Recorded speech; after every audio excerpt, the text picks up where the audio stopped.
Good afternoon, my friends. Welcome back to the channel. Welcome back to my beautiful rideshare revolutionaries.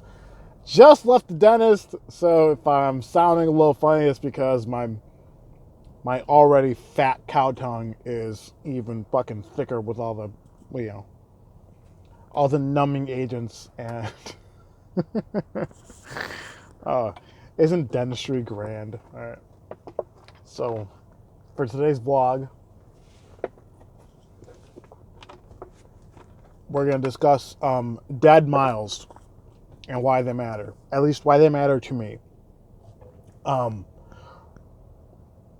I mean, just a little bit quick insight. Like ever since, like I started tracking my miles in February, I want to say, because around that time is when I thought I was gonna. I had my heart set on the Tesla Model 3, right? And I wanted to get that car, but obviously there were limitations that come with having a Tesla. Like you have to watch your miles on Tesla because those things run out of charge. You know, I wasn't always tracking my miles. Like I could have potentially been driving 300 miles a day in my terrain, but I don't know if I was or not. Oh, it's warm today. Um, and I knew with a Tesla, I wouldn't be afforded that many miles per day, or I'd have to stop somewhere and supercharge it for an hour or something like that. So that's when I started paying close attention to my miles because I'm like, okay, I cannot be driving 250, 300 miles per day in a Tesla. It's just too risky, you know? And what if I get a long ride? I won't be able to take it. And then I decided to not get the Tesla. But also one of the things like over the course of the evolution of my channel, um, first it started by showing you guys what's possible. Like, is making money possible? Yes, it is. Is making lots of money per hour possible? Yes, it is.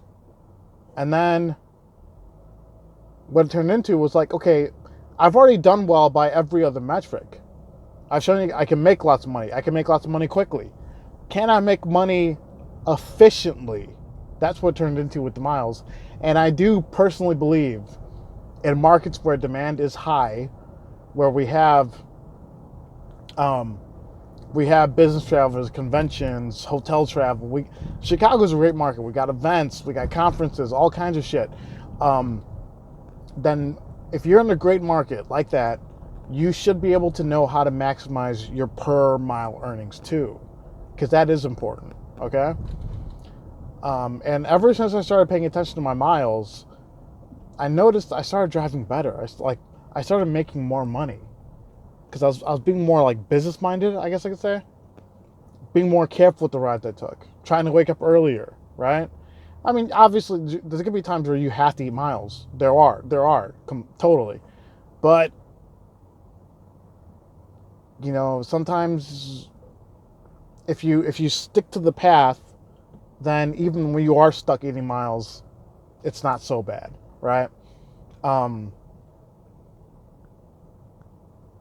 yeah, like I mean, you guys saw the one video I made where I got a trip to Milwaukee, and this was with the multiplier.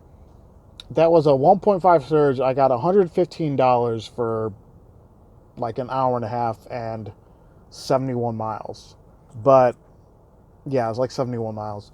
But I remember driving, it took me almost an hour driving back south to towards the airport before I get my next ride. So that was $115 for 120 miles, less than $1 per mile. Not that great. But when I started tracking my miles, even on economy, I never made less than $1 per mile.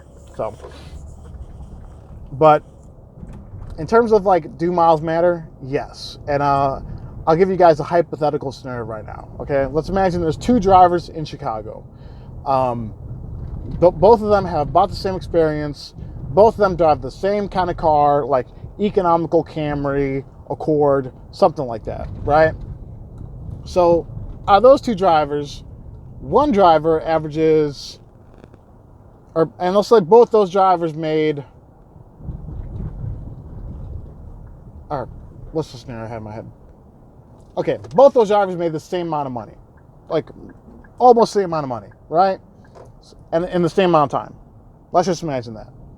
So they both made They both drive a similar car. They both make similar money. They both drive the same amount of hours. But driver A averages $1.40 per mile, and driver B averages $1.20 per mile. Okay?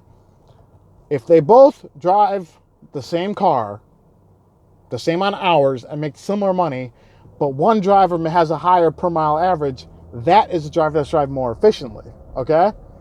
That's the one that's driving more carefully. That's the one that's trying to capitalize on surge rides.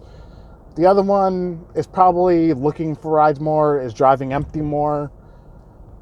And maybe not entirely that driver's fault, but he's still not driving as optimally as he or she should be. And a lot of you guys are saying, so what? Who cares if it's a 20 cent per mile average? Maybe it doesn't seem that way at first, right? But let's say driver A is making $1,500 a week and driving 1,100 miles. Driver B is making the same amount of money driving 1,400 miles, 1,300 miles, whatever it is.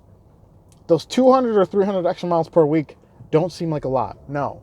But for driver B, that's 10 or 15,000 miles each year closer to a new transmission, closer to a new engine, closer to a new car, okay? And economy drivers, I honestly think most cars are okay to like 200,000 miles, and then other kind of shit starts falling apart on them. Electrical components start going to shit. Plastic components start going to shit. You never know. But all I'm saying is, cars aren't permanent. They're not permanent. There's going to be some cars that are going to be totally problem-free till 250,000 miles, and some's going to take a shit. But as a full-time driver, if your car is your office, wouldn't you rather be in this car for a while before you had to get a new one? Because in my driver A, driver B scenario, driver B is going to need a newer car before driver A will, because driver A watches miles correctly. And that's just for economy, guys. Those of you out there, feel free to chime in. Premium drivers, do you guys watch your miles? I'm fairly certain you do.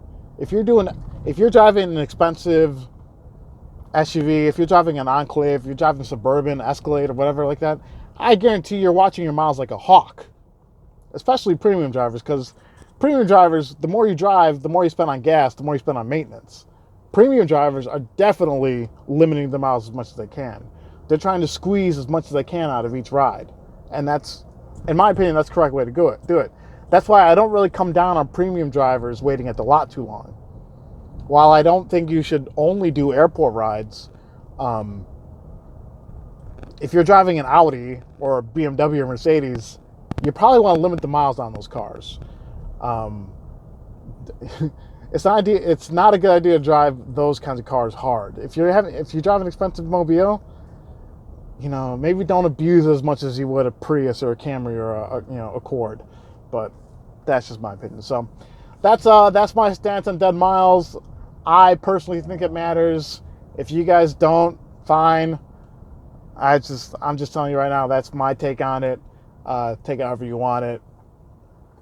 Do your thing. All right, guys, that's all I got for this one. I want to thank y'all for watching. Everyone, please stay safe, stay driven, stay classy. I'll talk to you next time. Bye-bye.